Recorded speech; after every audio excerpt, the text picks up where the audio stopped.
So my name is Allie. I am a doctor of physical therapy and a nationally certified Pilates instructor. I've been practicing in Boston for the last 5 years and actually just started my own practice a couple of months ago. Today's program is going to be on lower back pain. So we have a 30-minute class. It's going to be mostly movement-based. So we'll do some stretching, some strengthening. We'll talk briefly about ergonomics at the end. So sort of how do we work from home and how do we get the best setup from home? And then, like I said, we'll do Q&A. We'll have about 5 to 10 minutes for questions. So please type any questions that you have in the chat. What I want to encourage you guys about this class is that the class is for you, and everyone's backs are different. This is a general class, but I want you guys to have the best experience. So I offer lots and lots of modifications. Please take the modification that feels best for your body. And that's going to be different than my body, different than your neighbors. Just listen to your body, take what feels best for you. And if you need to sit out and exercise, that's okay. So with that being said, we're going to start lying down on your mat. You can have a small pillow to support your head if that makes you more comfortable. You can also choose to have your legs extended or knees bent, feet flat on the mat. And just find a comfortable position to settle down. So maybe this is the beginning of your day. Maybe you've already had a portion of your work day, but allow yourself to rest down onto the mat for a moment and just settle in. We're going to take a moment to scan your body. So getting connected to how your body feels on the mat today, starting with the top of your head and scanning all the way down to your feet. Just noticing any differences from side to side, any spots of tension. And there's no right or wrong, just notice it for the time being. And as you get connected and tuned into your body, start to notice your breath and where your breath is going. So we can actually use our breath to relax some muscles in our back, as well as to strengthen some of the muscles that support our spine. So as you visualize your breath, notice if it's up high in your shoulders, maybe it's down low in your belly, or even wide out to the side in your ribs. And see if you can start to send more of that breath down into your belly, down into your rib cage, starting to take those inhale breaths in through your nose. And as you exhale, exhale out through your mouth and see if you can exhale a little bit of that extra air that hangs out in our lungs over the course of the day. So big inhale breath, and then exhale, feel all of that air exiting your lungs. And as you start to deepen those breaths, notice how that changes how your spine moves and how your spine feels. I'm going to join you guys down on the mat as you take one more breath, just like that. And from there, we're going to go ahead and bend your knees if they are not already. So bend your knees, place your feet flat down on the mat. We'll start to introduce our first bit of movement for the class. So we're going to very gently start to rock our spine front to back.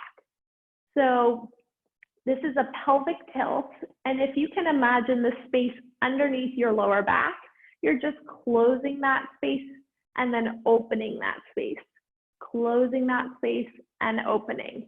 So if this is the first movement you're doing today, it's normal for this movement to be quite stiff, and that's okay. Just work within your spine's comfortable range of motion. You might even get a little bit of cracking or popping, that's okay. Just work within what's pain-free, what feels comfortable for your spine. That being said, I hope that as you move a little bit back and forth through that pelvic motion, that it gets a little bit more comfortable and you can move a little bit farther each time. We'll try about 4 more here. Last 3, good. 2, we'll try 1 more, and then settle somewhere right in the middle. Go ahead and walk your feet together, knees together, and allow your arms to rest down by your side. We're going to introduce rotation into the spine now. So very gently, let your legs start to rock side to side. And you're letting your legs go only as far as they can without feeling stress or strain in your back. And I want you to try and keep your legs together. That's what ensures that the stretch goes into your back and not so much into your hips. We're going to stretch your hips in a moment. So very gently, side to side. It's okay for your hips to lift here, but you want to keep your shoulders down on the mat. And as you rock, there's not a right or wrong way to breathe in this pattern. Just make sure that you are breathing.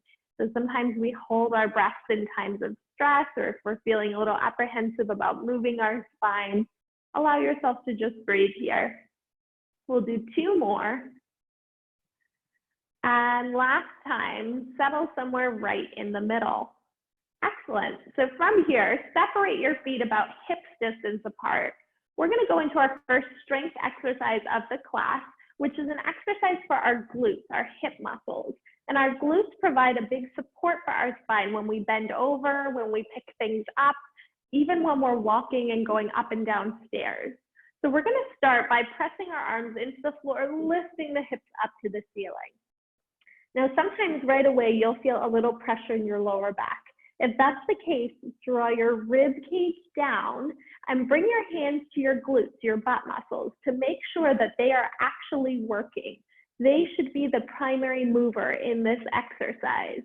And we're just going to hold this here. Notice if you have pressure all on the outside of your feet, try and bring the pressure equally under your big toe, pinky toe, and heel to hold strong through this sequence. Now, you have the option to stay here. Otherwise, we start to lower our hips and lift.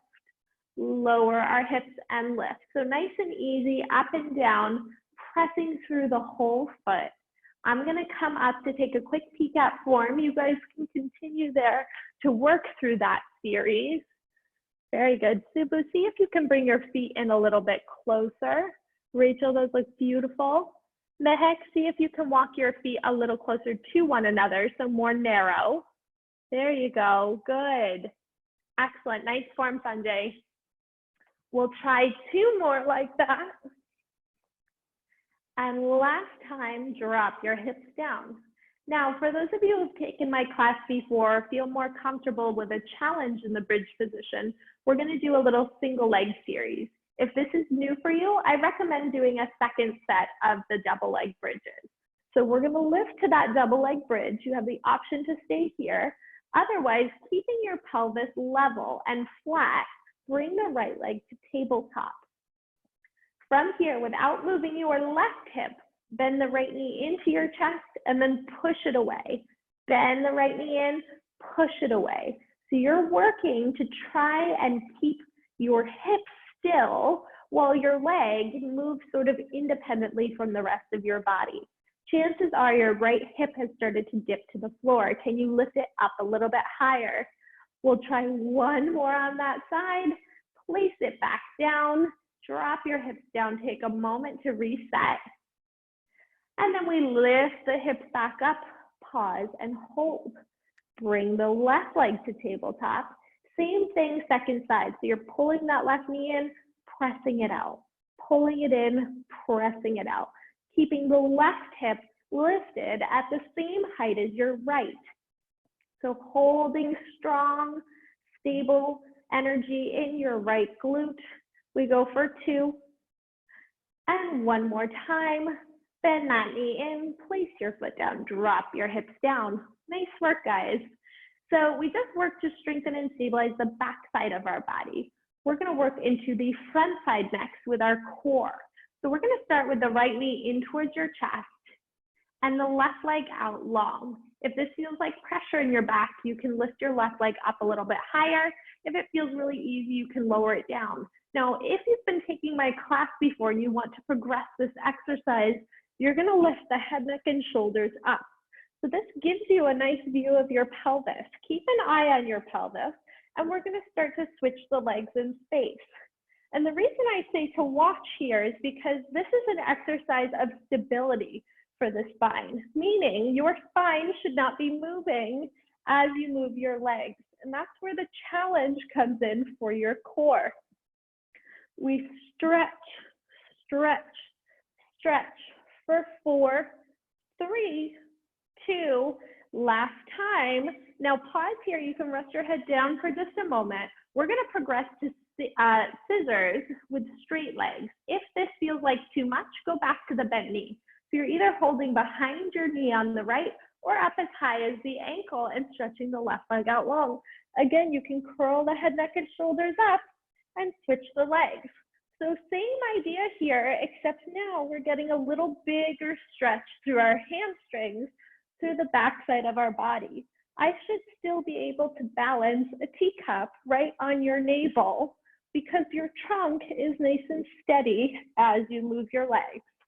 We go for 4, 3, 2, and 1. Lower everything down, hug your knees in towards your chest, and gently rock your spine from side to side. We're going to place the feet back down on the mat again, this time getting into a little stretching for our hips. So draw your left ankle onto your right thigh. So you're making a figure 4 position. Now with your foot down, this might already feel like a stretch. And if that's the case, I want you to stay here. If you don't feel a stretch in your left hip, you're going to reach your hands through and grab the back of your right thigh. And then pick that right thigh up and pull your knee in towards your chest. You're only pulling it in as far as you have to go in order to feel a stretch on the outside of your right hip. Now, I sometimes get questions, why are we worrying about our hips in a back class? Our hips and our lower back, they move really closely together. You know, a lot of our movements are linked. So the more flexible you can make your hips, the less stress our lower back has to feel. Now, if you want to deepen this stretch, you can take your left hand onto your left knee and gently press your knee away from your body. And just see how that changes the stretch. This is totally optional, but just notice it and breathe. And we'll take one more big breath here. And then lower your legs down. And we're going to switch to the other side. So your right ankle goes on top of your left thigh. If you want to increase the stretch, you pull your left knee in and hug the back of your left thigh with both hands. I'm going to come up and take a peek because I know this stretch can sometimes be a little bit confusing. And you guys are masters. You all look great here. If you want to deepen the stretch, whether your foot is down on the floor or lifted, you can take your right hand this time to your right knee and gently press away on the knee. Just feel how that changes the angle. And for some people, that makes it a deeper stretch. For some people, you feel a deeper stretch in that original position. So just feel around, notice how your body works on this side. And we'll take one more deep breath. And then go ahead, hug both knees in towards your chest again. We're going to use that hug to gently rock ourselves up to a seated position. And from here, we're going to flip over onto an all fours setup. So in the all fours position, if you have wrist sensitivity, you can always come down onto your forearms. If you have any knee sensitivity, this is a great place for that pillow, or maybe rolling up your mat or towel a couple of times to give yourself a little bit of extra padding. So once you feel comfortable in this setup, we're going to move through a few cat-cows. So gently rounding our spine and then dropping our spine into a little bit of extension. Now, your range of motion is likely going to look different than mine, different than your neighbors. Just work within what feels right for your body. But see if you can create this movement or imagine creating this movement from your rib cage. So like you're pulling the front ribs up and then dropping the front ribs down. And that movement of the rib cage will help you to get the biggest, but also the safest amount of spine range of motion here. We'll do two more. And last time, we're going to settle somewhere right in the middle. So this is another spine stability exercise we're about to do. And we talk about spine stability because our spine is sort of the foundation of all of our movements. So if we can keep our spine still, it's protected, but it's also a much stronger base for our extremities to move. So from here, reach your right arm out in front of you, your left leg back behind you, and just try and balance. If you imagine your navel, your belly button, having a flashlight coming out of it, it should point right down to the floor. Reach your right fingertips and left toes so far back behind you, stretching the body longer that you hold your body in a suspended position. We go for 5, 4, 3, 2, and 1. Come back down. Take a breath. We're going to do the same thing on the other side. And I should say you can still do this down on your forearm. It just feels a little bit different with the range of motion. So now left arm, right leg back behind you. Same thing, get your balance. I'm going to come up and take a peek at form for this one. As you hold your balance, keep your eyes down towards the floor. Good, unlock that right elbow. Yep, very nice. And see if you can really work to straighten the right leg back behind you. Good, Subu, very nice. Excellent, Louise. Good form there. Good. Try for 2 and 1, come all the way down. From here, we're going to transfer right onto our stomach. So lower down to lay on your stomach. If laying on your stomach right away feels like pressure for your low back, go ahead and put a pillow underneath your hips. You can also work to just separate your feet a little bit and give yourself some room for your low back to relax on the mat. So hands go directly underneath our shoulders, and you're going to start to work to gently press up your spine. So I'm working maybe just in my upper back. Maybe if you feel flexible, you can press all the way up to lower back and straightening your arms. But as always, I want you to work within your spine's comfortable range of motion. Shouldn't be painful, it shouldn't be pinching. So stop before that point and slowly come back down. Now, one common thing I'll see is that as soon as somebody starts to lift up, they lift right into the low back. I want this to be an extension for your upper back too. So think of pulling your shoulder blades onto your back, shining your heart forward, so the upper part of your back is rounding into that extended position as well. I really like this stretch. You'll see it in all of my classes because it's the opposite position of what we spend all our day doing in sitting. So just notice that. This is a really good one that you can mix in throughout your day. We'll try one more here. And then lower all the way down. We're going to roll right onto your side. And I'm rolling onto my left side. We are going to do both, but if you want to follow my cues, go ahead and roll onto your left side. From here, bend both knees in towards your chest, and this is an important step. You want those knees in nice and close. We're going to start to stretch into our upper back. So with the knees in nice and close, I'm reaching my right hand out in front of me to tap the floor, and then reaching up over behind me to tap the floor behind me.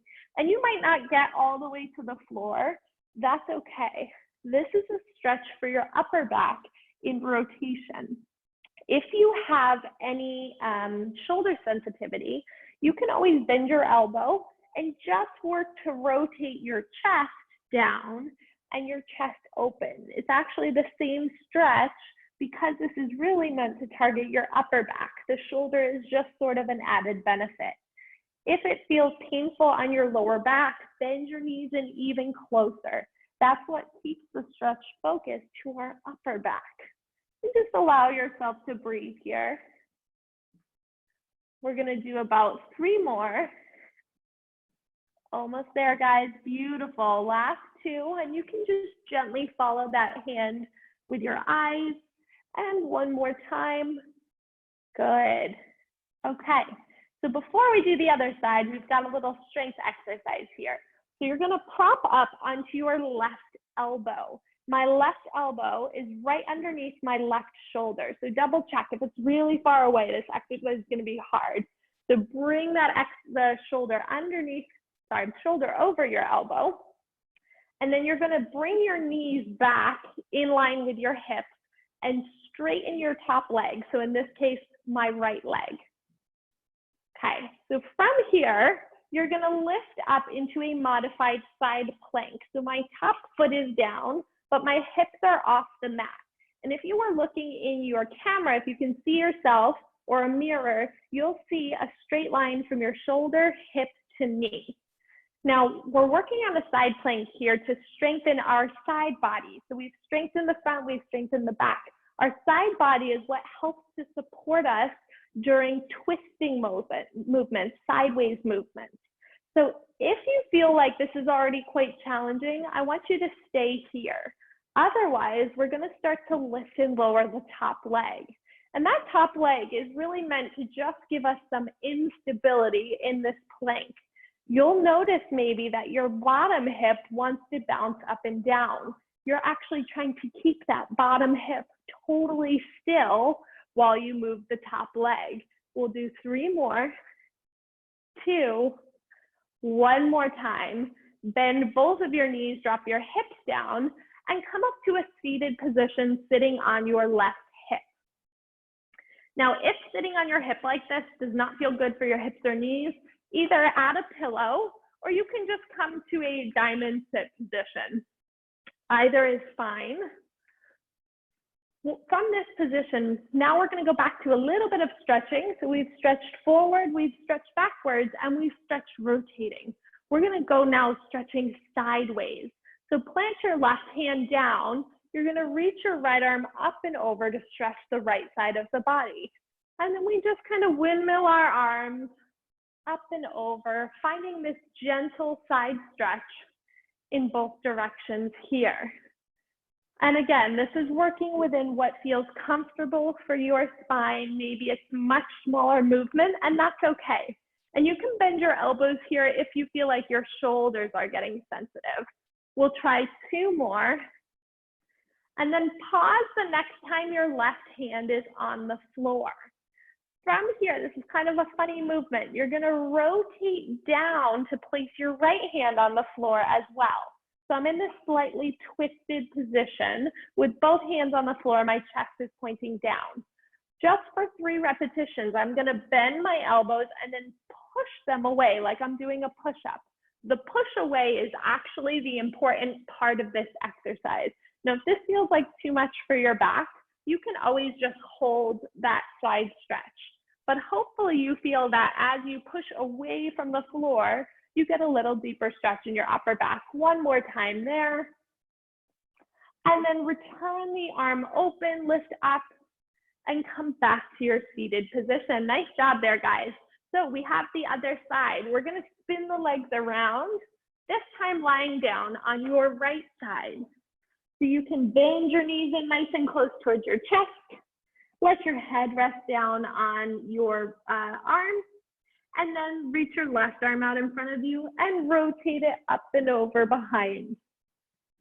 Reach it out in front and rotate up and over behind. So nice and easy here, same thing. I'm gonna come take a peek and see how you guys are doing on this side, because I know this stretch can be a little bit funny here. You guys are awesome. So bring your knees in a little bit closer. Beautiful form there, Robbie. You can let your head follow along with your hand. So kind of allow your neck to twist a little too. Good, yeah. Nice form there, Rachel, awesome. Good, guys. We'll do 2 more on this side. And I'll meet you here for our last one. Excellent. And then we're gonna set up in that side plank again. So elbow goes right underneath your shoulder, and then you want your knees about in line with your hips. Straighten your top leg and let your foot rest down on the floor. Your top leg gives you some support here as well. So my left leg is straight this time.